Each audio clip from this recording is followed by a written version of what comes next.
Hey everybody in the VC, it's Matt. I'm back with another Ringo Starr album review. It's been a couple of weeks, so we're getting there. It's slowly but surely.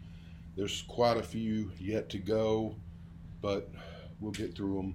So this one is one of the latter day Ringo albums, and these have been fun for me because I was pretty familiar with all of his solo work up through the 70s basically, and the later stuff I had some of it and some of them I didn't, so it's been sort of a journey of discovery for me. And the fun thing that I've found is that the narrative, which is obviously past 75, 76, the general public at large lost interest in Ringo completely as a solo artist, not as a Beatle of course, but as a solo artist.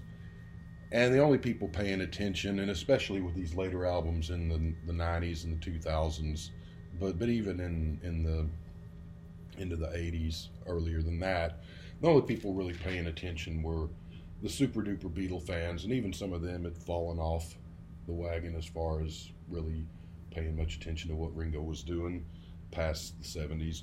So the narrative, in my mind, is that Ringo solo, you've got It Don't Come Easy, you've got the Ringo album, and you've got a couple other songs, and past 75, 76 is not worth bothering with.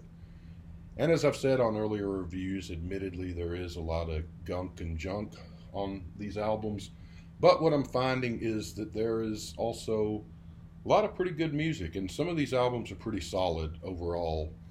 I'm not saying that they're Rubber Soul or Pet Sounds or London Calling or Ram or anything like that, but good, solid, enjoyable albums. And this one is no exception, as we'll find out here in a minute. But I know that John Heaton, another YouTube poster, great guy's got a good channel. He does a lot of reviews. If you haven't checked his channel out, I would recommend it. He mentioned on one of the reviews I did, I think it's for Vertical Man, that I seem to enjoy the later albums, these 2000 albums, more than he does. And it made me think that maybe a lot of Beatle fans, and I'm not saying he does or doesn't, it was just a thought in my head, maybe a lot of Beatle fans even play into that narrative that Ringo past the Ringo album isn't really worth bothering with. And so if they even buy the albums at all, maybe they just give them a cursory listen or two and say, and don't take the time to get into them. Again, I'm not saying John does or doesn't do this. I have no idea. But I found, and I've been with these albums, especially these that I'm unfamiliar with, I've been taking the time to not just get them and listen to them once or twice and do a review, but to play them. I've got a long drive to work, so I've been playing them in my car going to work over a period of 2 or 3 weeks, so that I actually get a chance to get into them, get familiar with them. And a lot of songs you hear the first time don't really do anything for you, and then subsequent listens, they start to grow on you and all that good stuff. This album has really grown on me pretty quick from early listens, and I found myself kind of the songs playing through my head during the day off this album, and I've been listening to it just for fun outside of also listening to it for purposes of this review to get familiar with it. But it's from March 25th, 2003, and it is Ringo Rama. Initially, I thought maybe Ringo did that drawing on the cover, but Mark Hudson did, according to the liner notes here. This is one of the, I think, 4 albums of his that were only released on CD and never on LP. One of them that I reviewed not long ago, the Christmas album, was among those, but it finally got an album release on Record Store Day a year or 2 back. So I'm hoping that this one and the other, I think Liverpool 8, Choose Love, and maybe one more, I hope that they will eventually get an album release. I know they've been doing some reissues of his albums, and of course there's always Record Store Day. So let's hope. This got to number 113 in America, so this was his first charting album of the new millennium or century, and I don't think it did anything in England. I couldn't find any reference to any chart action over there. But so yeah, here's the CD cover. I took the booklet out. We've got in here. There's Ringo and some of the people on the album. There's a tree and a swan, and more pictures. There's Ringo looking like a homeless man. And here I like this kind of juxtaposition. Here's a picture of Ringo from, I'd say, 63, 64 or so, with a toy drum. There's a picture of Ringo in 2003, I'm guessing, with the same toy drum or a similar toy drum. So it's a nice little then and now shot. And I think that's it. And then on the back, I don't have any idea why, but you got a picture of the Edge from U2. You know what he's doing on the Ringo album cover, because he doesn't play on the album. That's a joke. Anyway, and the CD, there's the back with the track listing and the Peace and Love statue. And when you take the CD out, nothing too exciting, just that picture of homeless Ringo, and I don't know what all that other stuff is on the background. It's like a circuit board or something. Not sure what that has to do with anything. Anyway, this album is chock full of guest stars, as Ringo's albums always are. David Gilmour from Pink Floyd, Van Dyke Parks, Willie Nelson shows up, Eric Clapton, so forth and so on. Let's get into the album. First song is called Eye to Eye, which is, I don't know if this is the first time, but this is sort of the beginning, because I know on the albums after that Ringo kind of goes overboard with the Hey, I Was a Beatle, and the mentions of Beatles and Rory and the Hurricanes and Liverpool, and fitting Beatles song titles into his lyrics. So we get that here. It kind of starts off with, I Said It Don't Come Easy. That seems so long ago, which at this point, of course, his hit single, It Don't Come Easy, being some 30 years old in 2003. This song was written by Ringo and Mark Hudson. I think every song on this album is Ringo written, either by himself or with others. So we get the beginning of those Beatle references that get a little too much on the albums after this. On this album, there's some other Beatle song and Beatle references, but at this point, it's not so overkill that it's too annoying. It's sort of there and you notice it, but it's not a hindrance. Great song, Eye to Eye. It's got a good, really nice riff that opens it. Kind of, I don't know, like the Day Tripper riff turned inside out, maybe. It's got a little bit of rock, R-A-W-K guitar, so at times this song and some other songs on the album do skate a little bit too generic arena rock, but in certain cases it works for the song, because I usually don't like that stuff. And in other cases, it's so minimal that it doesn't really detract from anything. So you notice it like you notice the Beatle mentions, but it's not so much that it's sort of like, come on. Good vocals throughout this. By this time, in 2003, Ringo would have been, I don't know, 60, 59, 60, something like that. He never had the greatest voice, of course. It wasn't Roy Orbison or John Paul or George or whatever, but I always liked his voice. And his voice with age is sort of mellowed like a fine wine or something, and it's just a nice, sort of comfortable, reassuring voice, almost like listening to Burl Ives sing or something at times. But at other times, he does some pretty good vocals on this album. And good rocking song, good opener. I'm going to give Eye to Eye an 8 on a scale of 1 to 10. The second song on here, and before I bought this CD, which was about 3 months ago, I'd never heard any of it, with the exception of the George tribute song. We'll get to that. I heard that once or twice back in 2003 on TV or the radio, but otherwise I was unfamiliar with it. And I don't know if I said that already, but these things don't get any airplay, obviously. And, Paul's albums of late don't get any airplay other than Egypt Station. So Little Steven's Underground Garage will play when a new Ringo or Paul album is out. But as far as I know, that's the only, and I'm sure, TV appearances, stuff like that by him. But otherwise, as far as radio play, unfortunately, There's none of it, and that's a shame because, like I said, there is good stuff on these albums, stuff worth listening to, and stuff that gives lie to the narrative that Ringo stopped being worth paying attention to after 1973. But anyway, the second song, when I looked at the track listing before I played the CD for the first time, is called Missouri Loves Company. Is Misery Loves Company, Missouri Loves Company, and I sort of groaned inside and thought, because I've never been a fan of those sort of silly pun titles like that, where you're, well, Misery Loves Company, well, hey, Missouri Loves Company, ha ha ha ha, and that's just kind of dumb. But then I played the song. Boy, howdy, it's a good one.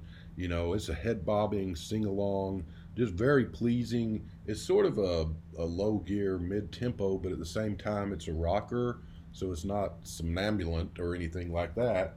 But it's, excuse me, it's hell of a song, really good song, and just not catchy in the way something like Day Tripper or Ticket to Ride is, but catchy and it's memorable, and just a pleasant in the best of ways. Really good song. Missouri Loves Company. It's David Gilmour shows up on this, and someone in here plays a little bit of banjo. I'm not a fan of banjo music by any stretch of the imagination, but if it's used sparingly and just as sort of a accoutrement to something like it is here, it fits in really nicely. So Missouri Loves Company gets a 9. Really good song, strong song. Now we come to the third song, Instant Amnesia. Great drumming, really good drumming on this album throughout. I'll add, and Ringo does all the drumming or the majority of the drumming, and does a good job throughout. Does a good job vocally, like I said, and he does a good job drumming.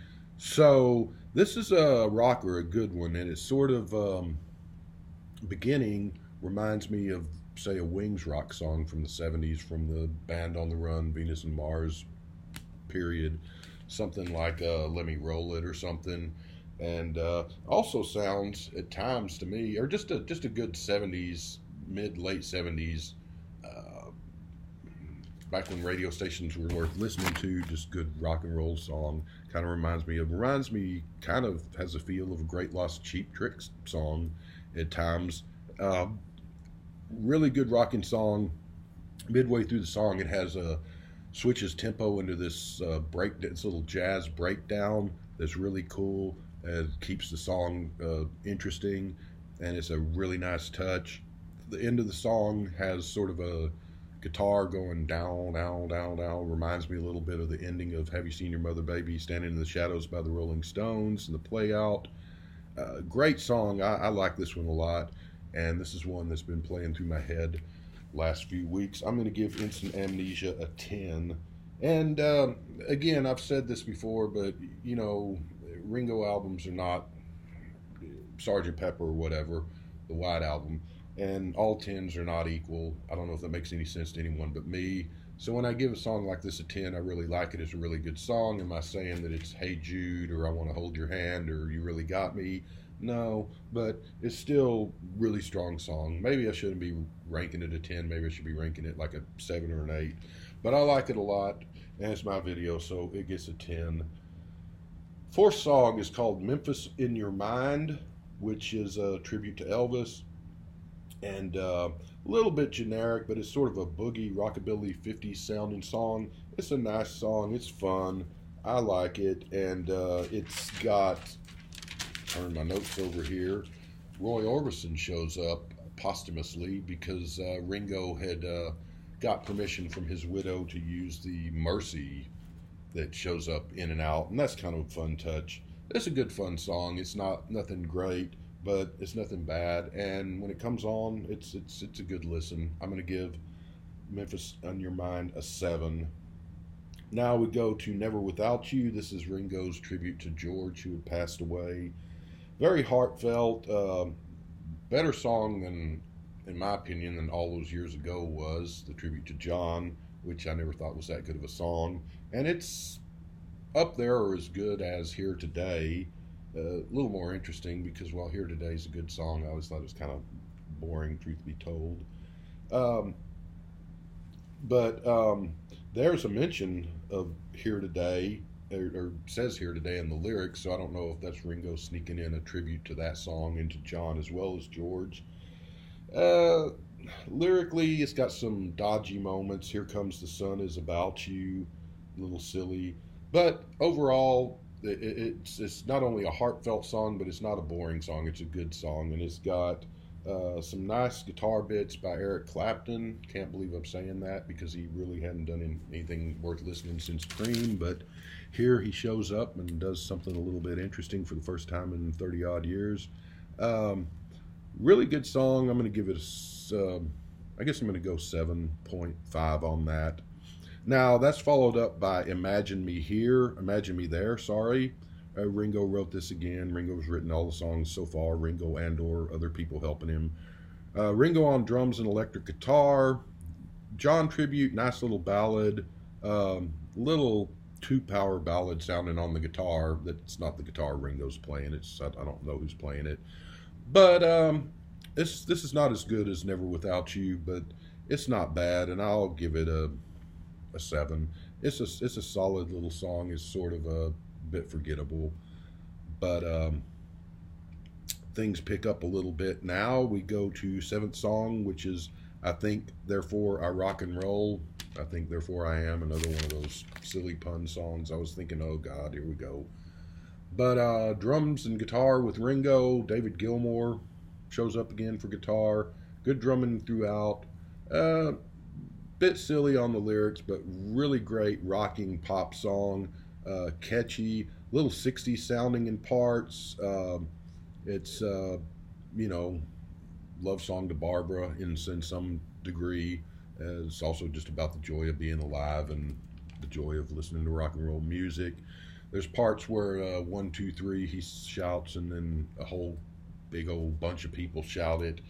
Just a big old bunch of fun, and I'm going to give I Think Therefore I Rock and Roll a 9.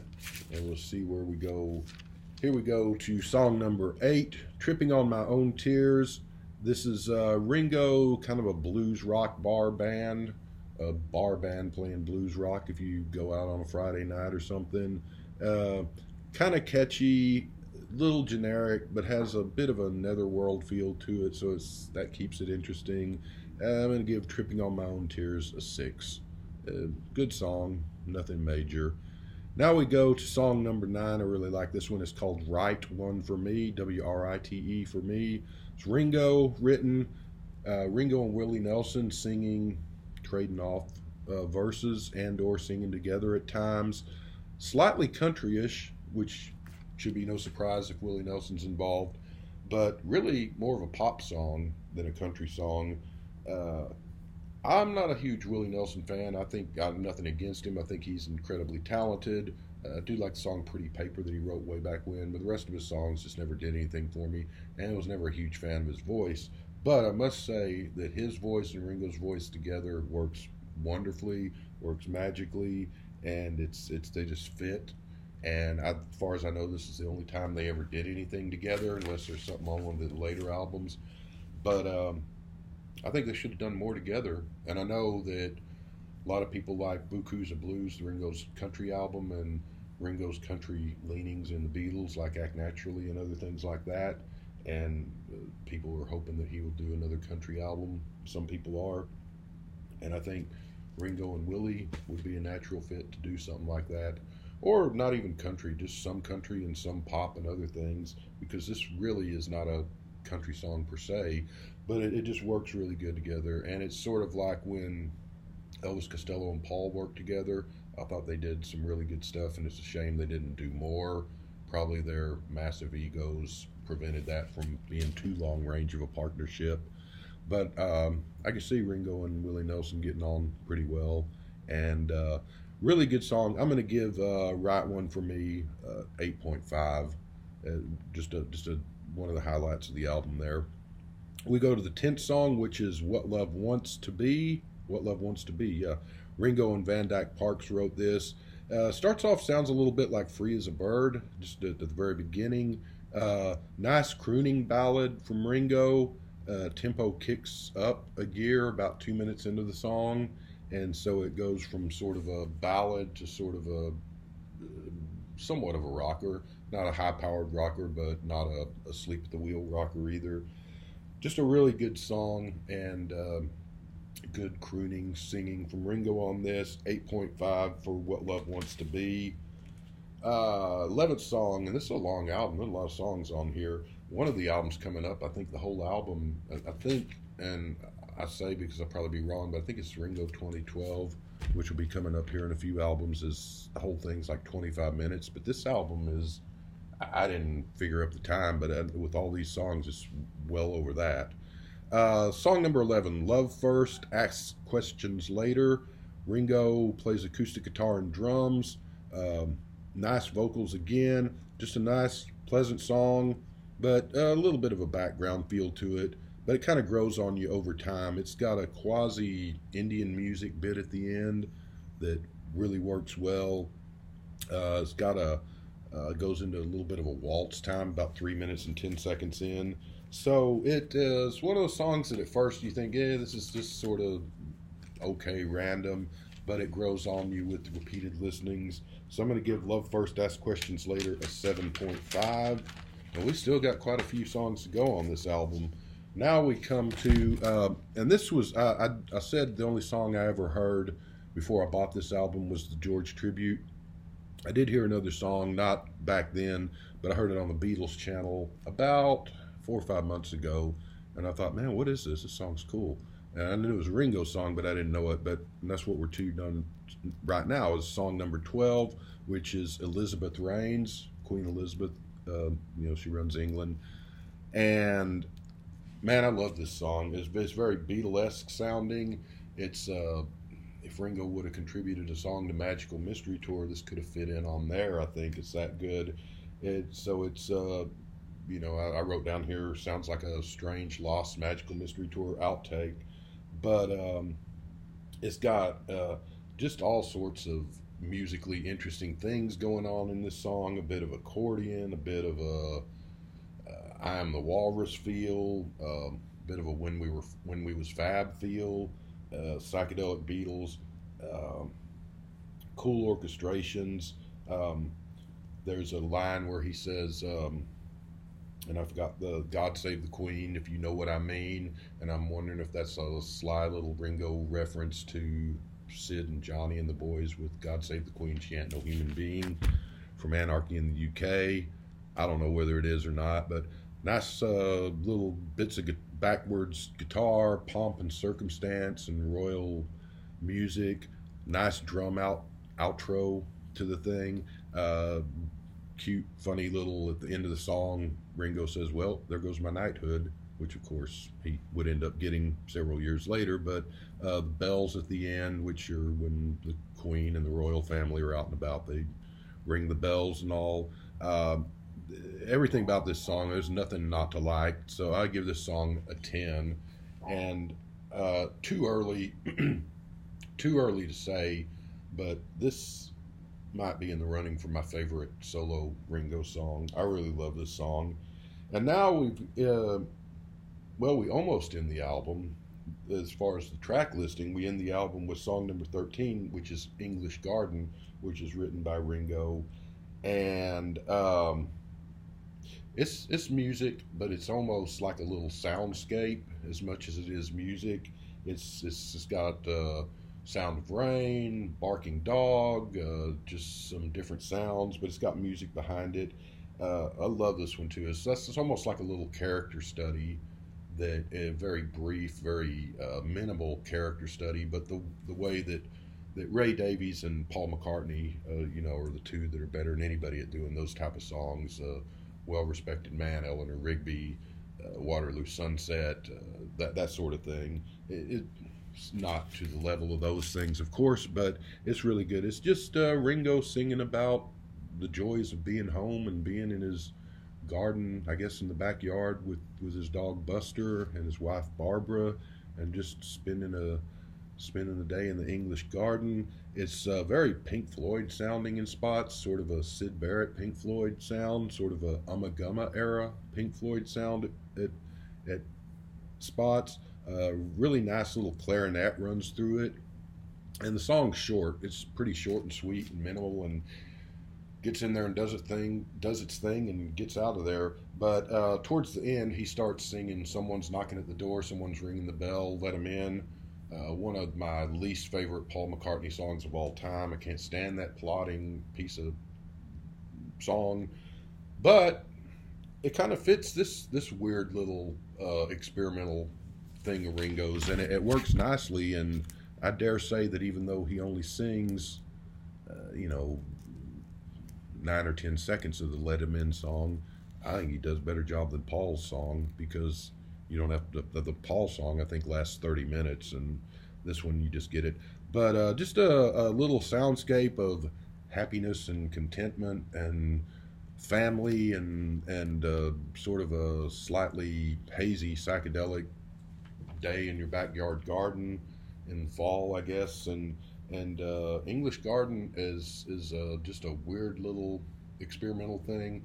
I love it. I'm going to give that a 10 as well. And that's a great way to end the album, except the album doesn't end, because a few seconds later you get a song called "I Really Love." I think it's just called "I Really Love." Maybe it's "I Really Love You" and I didn't write it down right. So this has slide guitar, bass, drums, guitar, and all of that was played by Ringo. All the instruments were played by Ringo, and the singing. Johnny fun, goofy, throwaway song, but it's a joy, and I really like that, and that's the true ending of the album. And so I'm going to give "I Really Love" an 8.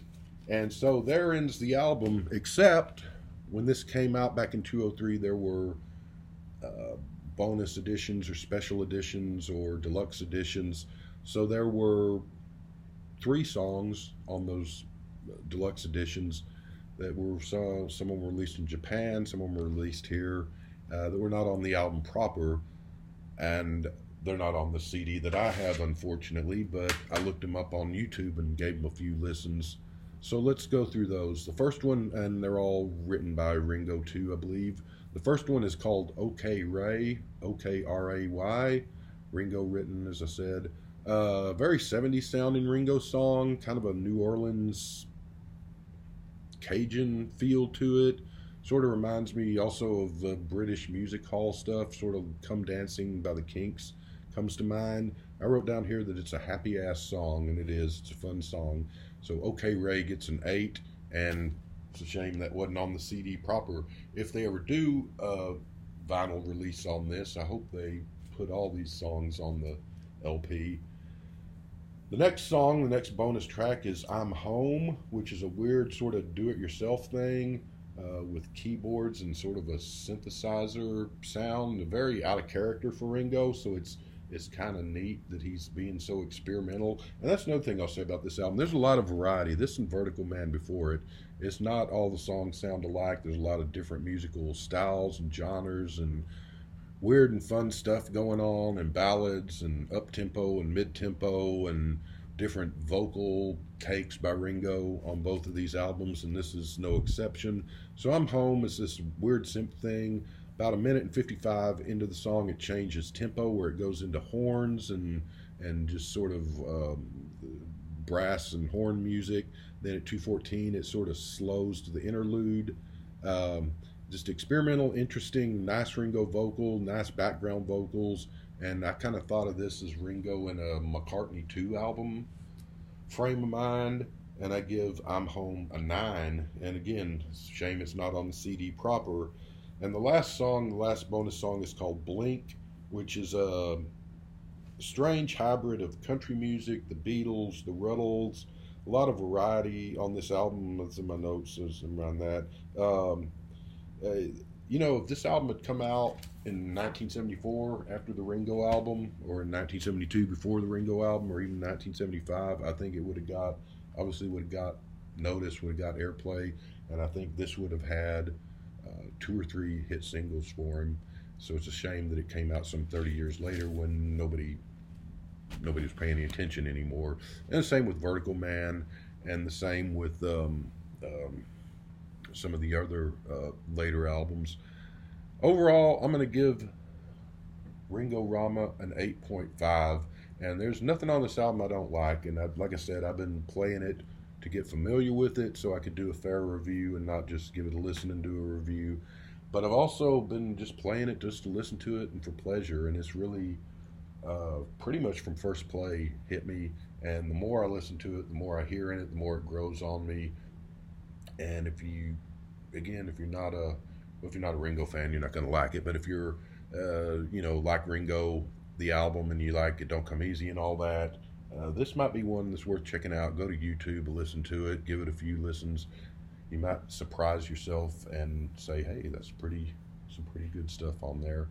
But yeah, Ringo Rama. So next up is Choose Love or Liverpool 8. I don't remember which one, and I haven't listened to either of them yet. I did hear they played songs, like I said, on Little Steven's Underground Garage when those albums came out, but I'm totally unfamiliar with them, so I don't know when my next Ringo album will be reviewed because I'm going to have to. Obviously, you can't just listen to those twice and do a review, but we'll get to them, and then Ringo, then John, then some other reviews, and hoping to do some movie reviews and stuff, and hoping that everybody's having a good weekend. The greatest of sports of all time is finally back. I've got Miami and Florida on here. Can't stand either of those teams. I hope they find a way to tie it or both lose somehow, which isn't possible, but it sure be nice. Next week we got a ton of college football, and August is finally about to be the hell out of here, and we get back to the wonderful fall and cooler weather. Hope everything's well with you. Take care.